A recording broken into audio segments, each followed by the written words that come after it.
We're here in Hyde Park at SIR&MADAME, the clothing boutique, and I'm here with Autumn Merritt. Am I looking at you or am I looking at the camera? Oh, Autumn Merritt. Autumn Merritt.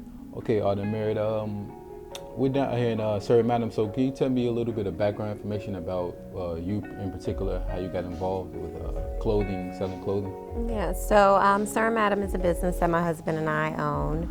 I've been in retail since I was 16. So I started at a clothing store called Tony Sports, which is, pretty much instrumental in Chicago boutique / sneaker culture.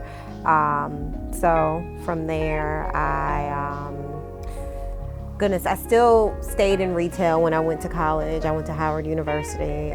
There I was a sales associate at Diesel. Upon graduation, I moved back to Chicago. I was in management at the Diesel store here, and then just started to dabble in fashion buying and merchandising and wholesaling. So I've had experience like on all levels. And then the opportunity presented itself for us to go into business together. So when we initially opened 10 years ago, we opened as a sneaker consignment store and clothing boutique called Soulmates. My husband, he had a crazy sneaker collection along with all of our friends. So it was a way for us to enter the market, understanding that there was a void in sneaker consignment here in Chicago anyway. This was at the height of Flight Club and everything. So it's like, okay, why not bring that here to Chicago? So we had that model for about 3 years. And we just wanted to grow, I guess. We wanted the business to grow with us. So we wanted to create a brand with some longevity. So we came up with SIR&MADAME just in terms of pushing forward with lifestyle apparel and merchandise and all those things. We figured that a name like SIR&MADAME would be a little bit more timeless. So fast forward 7 years and we're here in Hyde Park. So it's been good. Nice. Mm-hmm. So how would you describe the apparel here, the designs, and what's your inspiration? We say the designs here are classic with a twist. We want you to feel comfortable in the items. We want you to wear the clothing rather than it wear you. So we're not big on trends. That's just not, that's not how we style ourselves.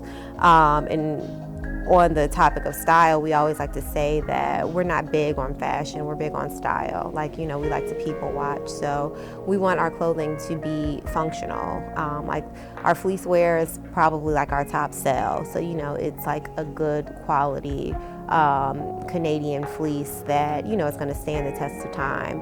At the end of the day, whatever you purchase from here, we want you to look back in your closet 10 years from now and be able to still wear it. And that's sort of just what we build everything off of. We style the urban sophisticate. Nice. So what role would you say the SIR&MADAME brand or boutique plays in the community as far as art, culture, and this style? I'd like to say SIR&MADAME plays a role in the community by one, just showing that things can be done. We opened this up 10 years ago. I was 24. My husband was 25, 26.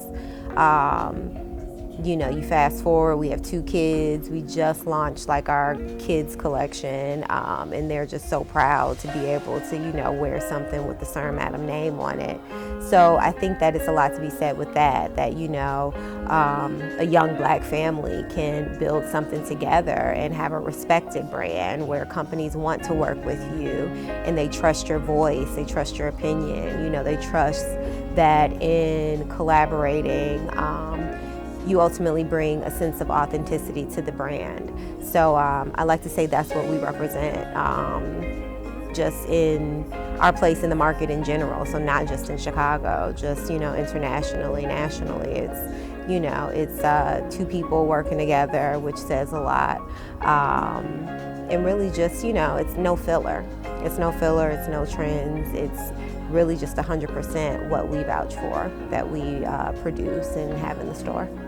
Nice. Mm-hmm. So when it's all said and done, what type of legacy would you like to leave behind for SIR&MADAME? The legacy that I would like to leave behind for Sir and Madam is one that I guess I just stated, that you can build a business with your family, with your partner, you know, and ultimately like leave a legacy for, you know, our kids, whether they choose to, you know, continue on with it or not. You know, it's just something to be said that, okay, we were able to do this together, and not with the help of a ton of people either. I mean, yeah, ultimately, you know, we have a community of people keeping our doors open, but, you know, this was us, two of us, So what would you say is one major key that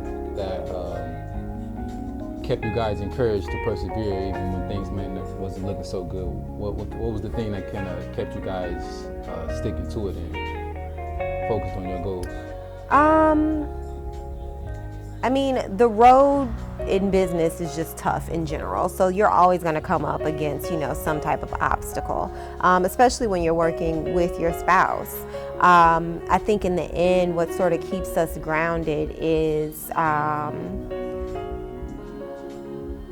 you know, I think one, knowing who we're doing this for. That ultimately we're doing it for each other and doing it, you know, for our family. That keeps us going, I'd say. And then the prospects of making money, of course, you know, keeps us going. I mean, there's been those times where things were looking bleak, but, you know, just in pops that opportunity that, you know, can sustain us and ultimately push us to the next level. So, you know, it's always a process, but, you know, we're here, we're continuing to build, and, you know, just having a solid foundation always just, you know, keeps you in, I guess, keeps you in the right position to be able to grow your business, because when your foundation isn't solid, then, you know, things just ultimately tumble. So we're here. So what's next for Sir and Madam in regards to the brand and expansion? Right. So expansion is slow and steady. We've had those moments over the past 10 years where we bit off, I feel like, more than we could chew. Although we made it work, it was moving at a pace that ultimately couldn't be sustained. So at this point in time, it's our objectives are really just to get our production schedule where it needs to be, and then ultimately increase our online presence. And then from there, you know, we are looking into, like, you know, expanding into other markets and things of that sort. Nice. Can you just give the location and shout out? Cool. So, Sir and Madam, we are here in Hyde Park, 5225 South Harbor Court in Chicago. We're online, sirandmadam.com, and at Sir and Madam, spell out the "and" on social media. One more question. Just a quick little message to the youth and any aspiring artists, entrepreneurs, creatives, anybody out there trying to build a brand, like just any words of wisdom, anything, message to them? Words of wisdom for young creatives out there. If you don't see an opportunity, create one. I think that's so key, and really you just have all the resources, but what you need to do is put in the work. It's so easy right now to fall victim to social media and seeing what people want you to see, but know that some work has to be put in. So just be willing to do the work, and you know, ultimately have that solid foundation, and things will work out for you. This is Autumn for Sir and Madam. This has been another Iman production.